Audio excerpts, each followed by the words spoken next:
novo cenário não haverá mais, porque o problema do pecado foi resolvido. O plano de Deus, ele previa a queda. Sim. Porque se ele deu o livre-arbítrio, é possível que esse homem ou essa mulher pecassem. Vou até tomar um café. Começar a viajar. Então ele previa esse pecado. E ao mesmo tempo, ele tinha um plano que no final tudo se resolveria e a gente voltaria a esse novo Éden ou a essa ligação total. Isso. Então, seria heresia da minha parte dizer que Deus imaginou que tudo isso ia acontecer e isso faz parte da vontade dele? Sim. É mesmo? É. Mesmo as coisas ruins que a gente escolheu? Sim, eu vou explicar. Primeiro, agora, imagine o dilema de Deus, por assim dizer. Eu sempre tento me colocar na posição de Deus e eu não consigo porque é uma coisa tão absurda. Mas tem algumas coisinhas que a gente pode imaginar. Então, eu não consigo. Como que você pode saber de tudo e ao mesmo tempo se surpreender quando um filho teu volta e você se agraciar e você ficar feliz, mas você sabe que aquilo aconteceu? Eu não consigo entender isso. Sim. Não sei se eu também vou conseguir tirar essa dúvida, não, mas eu vou dizer o que eu penso. Então, veja só, imagina o dilema de Deus.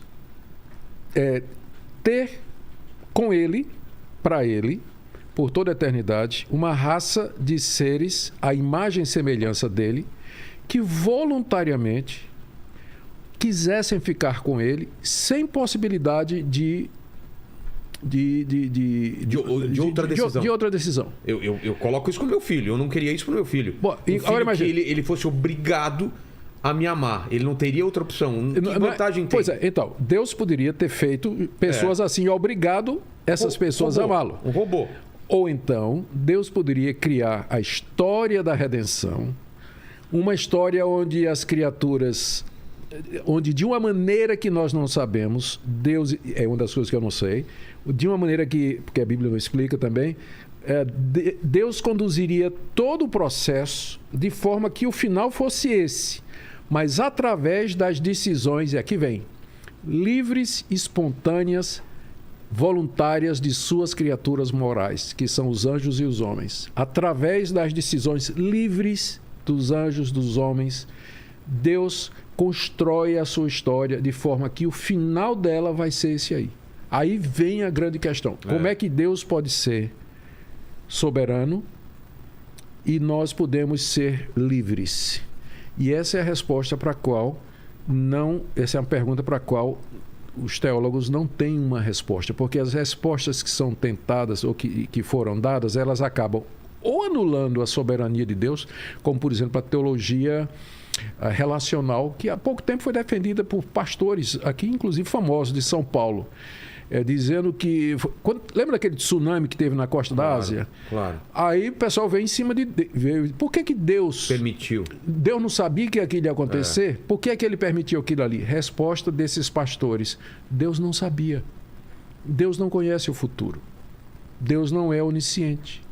Então, essa solução do dilema torna Deus menos daquilo que ele é. A outra é você enfatizar a soberania de Deus de tal forma que você torna o homem um autômato, sem decisões falsas, não são verdadeiras. E aí que tal? Você tem que manter as duas coisas juntas. Deus é absolutamente soberano e o homem é responsável. Como é que a Bíblia lida com isso? Ela apresenta as duas verdades como dois trilhos. Imagina, você está no trilho do trem, você está ali. Você olha lá no final... No horizonte.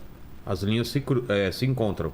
Mas só no horizonte. Certo. Elas caminham paralelas, mas só vão se encontrar no horizonte. Soberania de Deus, responsabilidade humana. Lado a lado. Você não sabe... Onde uma termina, outra... Você não consegue fazer isso. Mas lá no fim da história, eu vou entender isso aí. Então, vou te dar um exemplo. A morte de Cristo. Então, exato. Morte de Cristo. Ele poderia, a qualquer momento, evitar a morte. Podia, né? Podia. Pois é. Quando Pedro, no famoso sermão de Pentecostes, lá no livro de Atos, capítulo 2, ele prega lá para os líderes que tinham condenado Jesus 50 dias antes, ele disse assim: esse Jesus foi entregue pelo determinado desígnio de Deus e vocês o mataram. E ele colocou a culpa nos judeus. Primeiro ele disse, olha, ele morreu segundo o plano de Deus. Segundo a vontade de Deus. E vocês o mataram. Então, no mesmo versículo, você vê a soberania de Deus e a responsabilidade humana. É assim que a Bíblia trata esse assunto. Eu posso citar para você dezenas de passagens bíblicas que dizem que nada acontece sem que seja a vontade de Deus. A mais conhecida, Jesus disse, não cai um passarinho no chão se não for a vontade do meu Pai que está nos céus. Eu poderia citar dezenas de passagens onde a Bíblia fala de um Deus soberano, Senhor de todas as coisas, que decretou tudo o que existe. E, ao mesmo tempo, eu te dou uma dezena de passagens onde fala assim: arrependa-se, mude de vida, escolha, coloque, por exemplo, a palavra de Josué ao povo de Israel, antes de entrar na terra prometida: coloco diante de vocês a vida e a morte, escolha entre servir a Deus outros deuses, eu e minha casa serviremos ao Senhor. Jesus mesmo disse para as multidões: vinde a mim todos vós que estáis cansados e oprimidos, eu vos aliviarei. No final do Evangelho de Marcos está escrito assim: pregai o Evangelho a toda criatura, quem crer e for batizado será salvo, quem não crer será condenado. Então, essa é uma questão para a qual não existe uma resposta. Não é que isso... Além da nossa capacidade mental de entender. Não é que isso é uma contradição, mas a gente chama de um antinômio. São duas verdades para as quais não existe uma explicação lógica para nós. Não é porque elas são contraditórias, mas porque elas estão acima do que a gente pode imaginar. Porque a gente está pensando como homem. Agora, Rogério, a gente está lidando com um ser que ele é tão grande e tão mais do que nós, que ele é capaz de fazer isso. Ele é capaz de criar uma história, saber o que vai acontecer. Ele sabe porque ele criou. Não é? Criar uma história e saber o que vai acontecer e, ao mesmo tempo, colocar dentro dessa história pessoas como você e eu que tomamos decisões livres. Quando você toma uma decisão, você toma livremente. Você escolhe fazer isso. A escolha de você estar aqui e de eu te convidar. Sim, é são sua. Escolhas nossas. Nossa, eu e você. Mas faz parte do plano de Deus. Não tenha dúvida. E eu já então eu não tenho livre-arbítrio. Mas é que tá, tem. Tanto é que você vai ser responsável por um dia ter convidado. Exato. Ao mesmo tempo, eu tomei essa decisão de livre e espontânea vontade e, ao mesmo tempo... Ela, de uma forma que a gente não sabe, ela se encaixa dentro dos propósitos misteriosos de Deus. Entendi. É muito louco. É muito louco mesmo. Não é? De alguma forma, eu aceito isso e entendo que tem uma lógica, tem alguma coisa que faz sentido, porque as coisas tão complexas funcionam de uma maneira que a gente não consegue entender. O nosso corpo, ele funciona de uma maneira tão perfeita e tão maluca que a gente não consegue entender. Por mais que você faça um exame, as pessoas explicam, mas é muito complexo. Muito. Tanto que não conseguiram replicar ainda um ser humano totalmente feito por um outro ser humano, né? Não conseguiu. E eu duvido que consiga nessa mesma perfeição, né? Mas eu vou te dizer uma coisa, Rogério. Teve uma época que eu tentei enquadrar isso. Eu digo assim, encontrar uma resposta, e eu entendi que é aquele tipo de coisa que aqui, nesse lado da eternidade, a gente não vai ter uma resposta por conta do... O que me convenceu é me lembrar quem é Deus. A grandeza dele, ou nas palavras do teólogo Karl Barth, ele é totalmente outro. Totalmente outro. Então, ele pode fazer isso. Agora, ele faz de um jeito que, na minha humanidade limitada e subjetiva, eu não consigo entender. Ele não é visto na Bíblia como o autor do mal. Ele não é responsável pelo mal. O mal é sempre colocado na porta ou dos anjos ou dos homens. Deus é visto e dito como sendo santo, justo, bom e verdadeiro. Nós não o entendemos, mas podemos confiar que ele não comete injustiça. Esse é meu consolo depois de mais de 40 anos como pastor, teólogo, estudante da Bíblia, pai, avô, vendo desgraça no mundo, eu não entendo tudo o que acontece, mas eu confio que Deus não comete injustiça. Mas é pecado, é heresia a gente, não digo duvidar de Deus, mas se perguntar algumas coisas desse tipo? Cara, minha vida toda é um monte de perguntas. Não tem problema nenhum. Eu posso perguntar. A fé verdadeira, ela pergunta. A fé que não pergunta, ela é fanatismo. Mas a fé verdadeira pergunta. Ela pergunta, Deus, por que isso aconteceu com meu filho?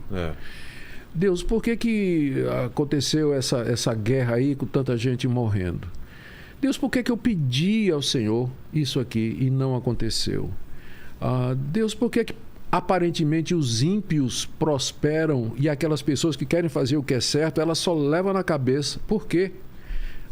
Eu pergunto coisas assim a Deus. Faz parte da fé. A fé verdadeira, ela pergunta. Mas o próprio Jesus perguntou, né? Deus meu, por que me abandonastes, né? Desamparaste lá na cruz? Naquele momento ali que ele estava levando sobre si os nossos pecados, a dor era tão grande, né? Que a sua humanidade clamou por uma resposta. Você acredita que naquele momento ele pôs em dúvida a vontade de Deus, ou foi simplesmente um espasmo, uma coisa de dor e de sofrimento tão grande que... Isso. Creio que foi isso aí, misturado com o fato de que os judeus, ele era um judeu versado na Escritura, né? Os judeus usavam sempre a linguagem dos salmos para expressar os seus sentimentos. Então, 150 salmos, cada salmo diferente do outro. Tem salmo de alegria, de dor, desespero, dúvida. A palavra salmo quer dizer o quê? Ela se refere a um gênero literário que se vale da poesia para narrar a grandeza de Deus ou os sentimentos do fiel. Então, é um tipo específico de gênero literário, né? Que ele é próprio da linguagem bíblica, mas não é impossível alguém fazer hoje, né? A gente poderia propriamente chamar de salmos alguma construção poética que alguém fizesse, que tem como objetivo falar da grandeza de Deus e tudo mais, né? E Jesus, nessa hora, ele usa... O Salmo 22 é um salmo que começa exatamente o rei Davi dizendo isso. Deus meu, por que me desamparaste? Por que não ouves o meu lamento? Por que o Senhor está distante de mim? Então, o judeu, ele crescia usando a linguagem dos salmos para expressar os seus sentimentos. E eu creio que naquele momento de angústia, o judeu Jesus se valeu do Salmo 22 para expressar toda a dor, o que ao mesmo tempo bate com aquilo que a gente lê no restante da Bíblia, que ele foi feito pecado por nós. Ele não conhecia pecado, ele nunca pecou, não tinha essa experiência como a gente tem do que é o pecado. E na cruz, toda a carga de pecado foi lançada sobre ele. Então, ele ali recebeu o castigo que era, para mim, quem devia estar pendurado naquela cruz era o tio Nico, pendurado ali e ainda mais chicoteado muito mais, né? Era eu que era para estar pendurado ali. Mas ele foi no meu lugar. E é por isso que eu posso agora chegar para Deus e dizer, Deus, eu creio que o Senhor me perdoa, porque a minha culpa já foi paga, porque Deus não pode perdoar de graça, Rogério. Como assim Deus perdoa de graça? Ele seria injusto. A gente fica revoltado quando um juiz inocenta né? Um bandido. A gente tem um senso de justiça. Agora imagine a Deus inocentando todos nós que somos bandidos. Deus simplesmente fecha os olhos e diz, está tudo... Mas como assim? Deus não pode fazer isso, ele é justo. Então, pecado tem que ser pago. Alguém tem que pagar o pecado. É isso que Cristo fez. Por isso que ele gritou, porque ele sentiu aquele peso do pecado sobre si naquele momento. Esse ponto é central para o cristianismo histórico e bíblico. É aquele momento em que Cristo leva sobre nós os nossos pecados. Eu diria para você que é isso que faz o cristianismo distinto de todas as demais religiões. É esse momento aí. Os fundadores de outras religiões, eles não morreram no lugar dos seus seguidores. eles deram ensinos, alguns preciosos, muito preciosos, aliás, para os seus seguidores. Muita coisa nessas religiões, e no cristianismo também, é bom senso. É simplesmente bom senso. Mas a diferença principal é que, se você fizer um apanhado nisso da religação que eu falei com você, você vai ver que, na verdade, mesmo tendo centenas e centenas de religiões no mundo, só existem duas categorias. Uma categoria, aquelas religiões em que o ser humano faz alguma coisa para se religar com Deus. Para se religar com Deus. Isso aqui é quase um remédio que eu tomo para as pernas inquieta. Meu pai tem isso também. Nossa, cara. Toma, chama perna inquieta mesmo, né? É perna inquieta. Não deixa você dormir, viu? Eu sei, meu pai fica chacoalhando. Mas com o remedinho daqui a pouco eu vou tomar. Vai ficar legal. Mas eu voltando. Só tem duas categorias de religião. Uma em que o ser humano ele tenta a religação com a divindade pelo seu próprio mérito e esforço. Eu faço, eu mereço, eu ofereço. Boas ações. Tudo. Isso aí. A outra categoria é o contrário. É de cima para baixo. Deus vem ao encontro do homem, do ser humano, para se reconciliar com ele. E só tem uma religião em todo o mundo que ensina isso, que é o cristianismo histórico. Um Deus que veio e que se deu pelos seus, levando a culpa deles, de forma que eles agora podem ser livremente perdoados e ser religados a esse Deus aqui e no escatom, no futuro período que nós já falamos aqui, descrevemos como um novo paraíso. Né? Por que dentro do plano de Deus foi necessário enviar ele mesmo, né, o filho dele, ele virar carne, para ele ter esse trabalho de levar nossos pecados? Isso foi uma coisa, diante de tanta coisa que aconteceu, esse foi o único caminho? Qual foi a ideia? A lógica por detrás... Porque foi previsto, foi avisado, veio do Cordeiro, ele vai vir e tal. Era uma coisa esperada. Era.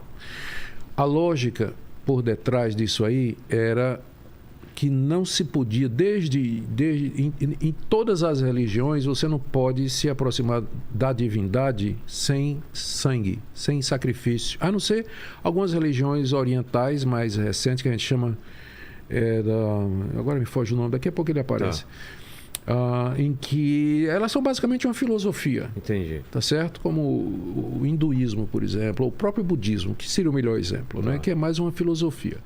Mas nas religiões antigas da Mesopotâmia, do Egito, as religiões que vinham da Frísia, as religiões gregas que tinham altares para você oferecer sacrifícios, a própria religião romana que adorava o imperador, todas elas exigiam sacrifícios. Mesoamericanas. Tudo. Se for nos índios, você tem sempre que ter sangue.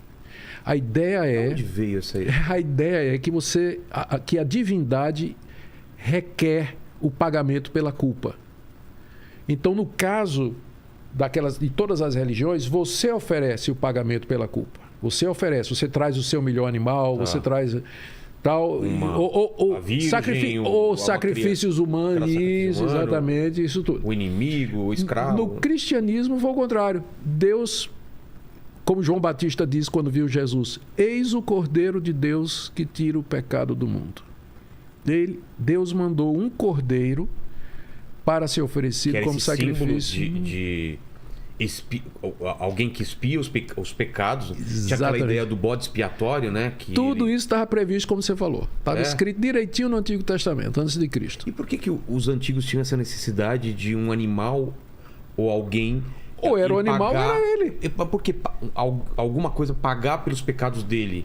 Porque, sendo o pecado, veja só, Deus é o Criador de todos. Ele é o Senhor e Ele tem domínio absoluto sobre minha vida. Ele é o meu Deus, então Ele é o meu Senhor. Eu sou filho dEle, servo dEle, devo obediência para Ele, devo minha vida a Ele.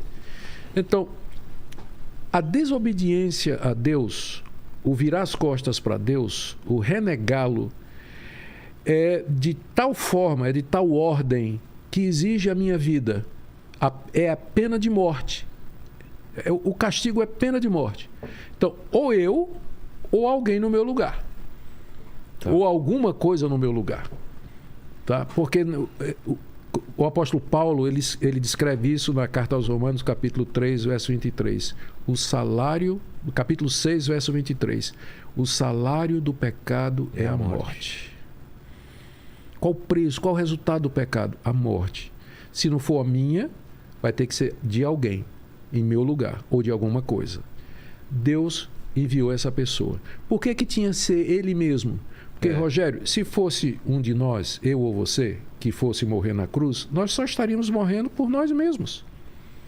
Então era preciso alguém que não tinha pecado para que a morte dele pudesse ter efeito perdoador para milhões de pessoas. Porque se fosse qualquer outro membro da raça humana, ele só estaria morrendo por ele mesmo, porque ele é pecador. E então morreu. É isso mesmo, ele é pecador, tem que morrer mesmo.